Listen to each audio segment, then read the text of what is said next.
I'll tell you the truth. It's pride. Yeah. That's pride. Here's why. It started in elementary school. For some of us, it started in elementary school. We raised our hand. We said the wrong answer. Yeah. Everybody laughed. And I repent because I was one of the ones that used to laugh at people. I'm not going to lie to you. I used to laugh at people. And used to encourage them. I had to get some shit. I used to encourage them. Knowing they had the wrong answer. And laugh. It started there. It started right then and started right there. And then it was. It honestly was. I admit it. That's it was. Like the lowest level. It was. But the reality is, that's where it started.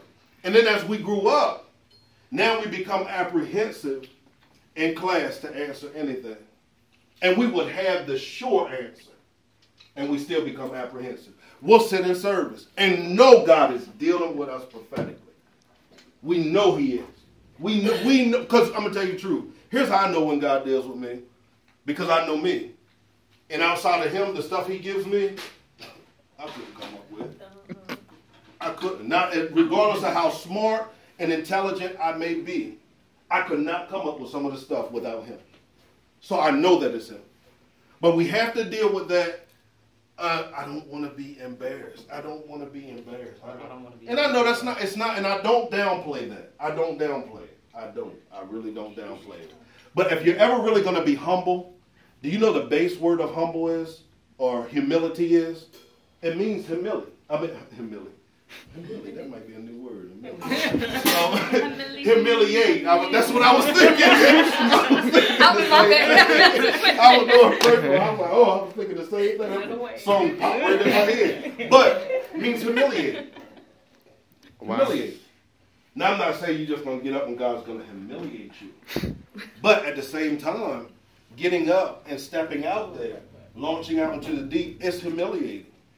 It is, especially for people who are, I've never been a person that liked to be in front of people. That's not me. This is not me at all. I will help in the background as much as possible. But in order to step where I had to step, I had to take some risk. Because if I didn't take any risk, then I would just be the status quo. How many of y'all here want to be the status quo? Just are comfortable with being the status quo? No, because, put your hand down. He's called you to greatness. And in order to be called to greatness, I got you. In order to be called to greatness, you have to step out. You have to try something new. Look, imagine if those other two people he took the 5 and he just kept the 5. He took the 2, he just kept the 2. Just like the 1 that kept the 1. Imagine how that would have been. It would have been almost, can I be honest with you? When we don't allow our gift to develop like that, it's also disrespectful to our leaders. You know why? Teach us. Because our leaders trust us enough to say, here you go.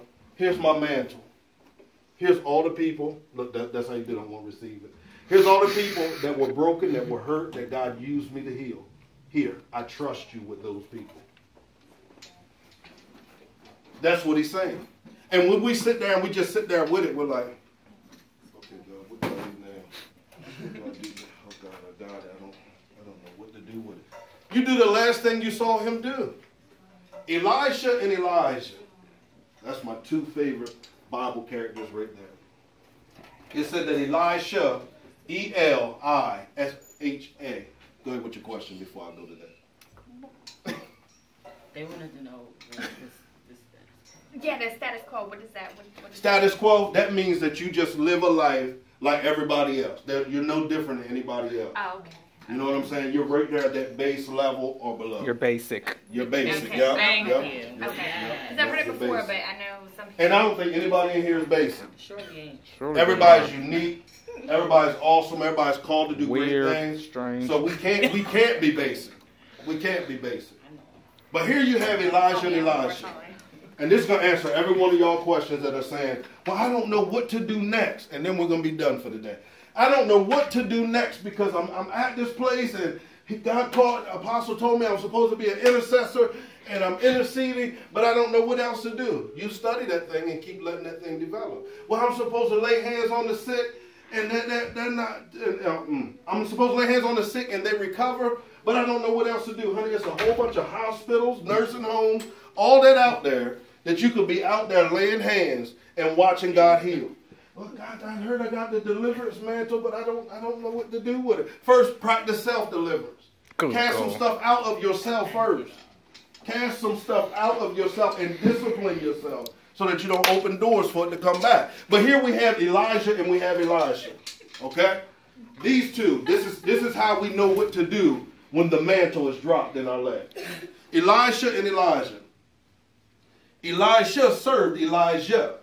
He served him faithfully. It said that he poured water on the hands of Elisha. You know what that means? It simply means that while everybody else was draining from him, he was replenishing him.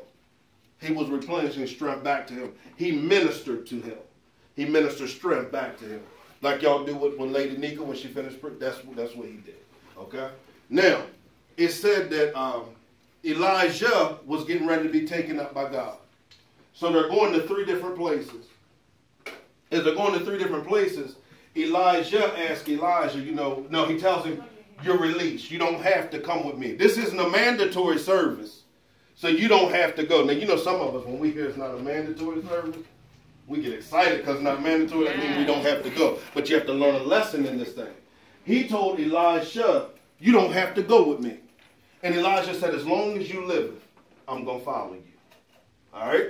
So while he's going, there's also what we talk about as I developed this course, the school of prophets. There were some young prophets going around. And they were coming to Elisha and they said, listen, why are you still following him? Don't you know he about to die today? He about to be taken up by God. Why are you still following him?